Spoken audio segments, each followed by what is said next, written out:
Well, joining us for more on this confrontation between Narendra Modi government and some of the governors who were appointed during UPA regime is Subhash Kashyap, constitutional expert. Also joining us from the BJP is Sudhanshu Mittal. Mr. Mittal, if I could come to you first, isn't this vindictiveness, witch hunt on the part of Narendra Modi government to do exactly the same what was done back in 2004 when the BJP had cried horse and moved the Supreme Court after the removal of some of the governors who were appointed by the then Vajpayee government? Not the Vajpayee government, but the Manmohan Singh government. Secondly, let me correct you, BJP never moved the court. Now, let's come down to the present issue. If I have the list of governors in front of me here, it has five of them who are former chief ministers of Congress, including Sheila Dikshit ji, J.B. Patnaik, Jagannath Pahadia, S.C. Jameer, and Ram Naresh Yadav ji. It has strong political activists who have been ministers otherwise, like Shivraj Patil ji, former Home Minister. It has Margaret Alva ji. It has Patil ji. The sixth chief minister, Roshaiya ji also from Andhra Pradesh, she was a chief minister. So, if this is the background of the people who are supposed to represent the interest of the central government, who should be the interlocutors between the central government and the state government, is it fair? In democracy, let's respect the verdict of people. No, I want to know the grounds on which you are seeking the removal of these governors. Because if this goes into a legal tangle, you'd have to perhaps explain the same to the Supreme Court. The grounds on which you're seeking the removal of these 6 governors. In this Supreme Court judgment, may I also point out something? It very clearly says there is no reason to assign the reasons for removal of the governor, that he is not enjoying the pleasure of the president. The president, it is not obligatory, it is not mandatory to record the reason. So why a particular governor or whoever it is has lost the pleasure of the president is not to be recorded. All right. So clearly it's the government's discretion that you're mentioning, that you're quoting from the Supreme Court order of 2010. Let me in fact bring in Mr. Subhash Kashyap for more on that to get a sense of what really the Supreme Court judgment there really said. It said governors cannot be removed in arbitrary, capricious or unreasonable manner. So far, we don't know the reasons that are going to be cited. What we understand is that the Home Department, the Home Ministry, in fact, had informed some of these governors. B.L. Joshi had resigned, and there could be a cascading effect. Mr. Kashyap, as you understand the Supreme Court judgment, is it really plainly on the centre's discretion on removing these governors? The Supreme Court judgment is being selectively quoted by different people. If you look at the judgment, the position is that the Supreme Court has categorically said that unless a very strong case, the actual words used are, unless a very strong prima facie case is made out that removal of a governor is capricious, whimsical, arbitrary, mala fide, etc., the court will not interfere. And although judicial review is permissible, but it is a very limited judicial review. And the court has also said that while removing a governor or any governors, it is not necessary for the union government or the president to give reasons, but there must be some reason. It cannot be done without any reason, and the reason must be recorded. And in case there is a prima facie case of mala fide, etc., then the court can look into it. That precisely is the 2014 judgment in BP Singhal versus Union of India. So normally the courts will not interfere.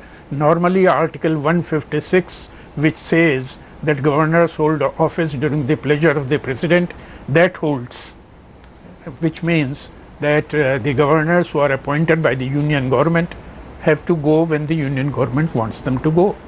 Right, but the Supreme Court also did say, sir, that governors cannot be removed with change of power. And as you mentioned, each side is selectively quoting from the Supreme Court's judgment of 2010. Let me take that question now to Mr. Sudhanshu Mittal of the BJP. As we understand, one of the governors, Sheila Dikshit, is holding a ground. She is seeking a written order from the Home Ministry. This could snowball into a major confrontation. How exactly is the BJP planning to tackle it? Let's first make a distinction between a resignation by a governor and the dismissal of a governor. 156(2) says, the governor shall hold office during the pleasure of the president. 156(2) says the governor may, by writing under his hand address to the president, resign his office. What is sought to be done is requesting the governors to resign, because in light of the new circumstances, the fairness, the propriety and the desirability is sought to be explained. I think the debate is slightly premature, that till the time the governor is not removed or dismissed, really going into the reasons of whether it's a valid reason or not a valid reason, right, is I guess very premature.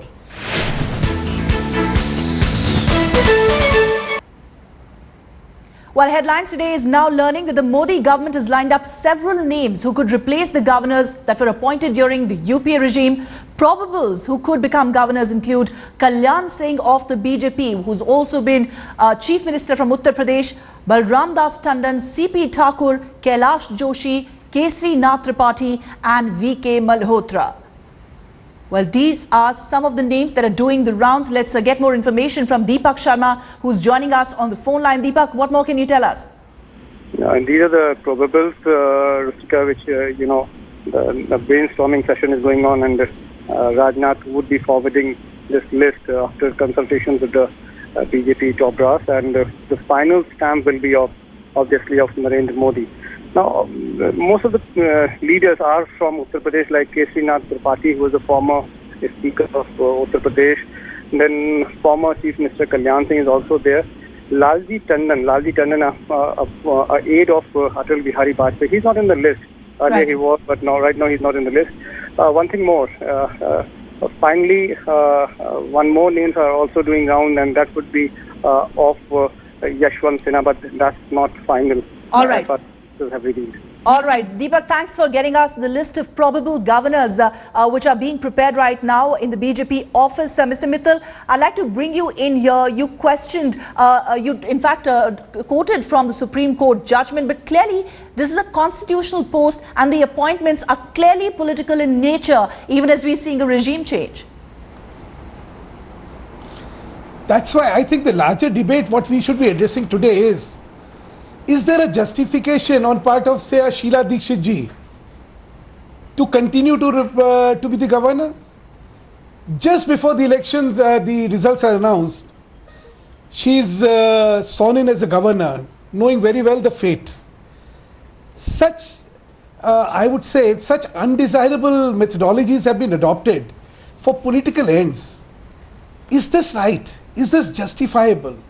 Is it right for all these former chief ministers of Congress to aspire to represent now the NDA regime? Would they do justice with what they are doing? Would they really with the interlocutors? Would they be working with the spirit with which the central government wants them to work vis-a-vis the state? All right, the spirit with which the centre would want the governors to work in. And these are constitutional posts that we are talking about, which have serious political undertones. And let me bring in Mr. Kashyap on that. Mr. Kashyap, since governors are political appointments now by ruling party, done on the basis of political considerations, is it now natural to see the sort of purge that we are seeing each time there is a regime change in the country? I look at it differently. I believe the governors are appointed by the union government, not the president. And they hold office during the pleasure of the union government. If the union government is a continuing thing, I do not see it as UPA or NDA. Government is a continuing thing. When the government gives indication to a governor or to some governors that they are no more wanted, then I think it is only proper that the governor or governors concerned consult their self-respect and the dignity of their office and walk out.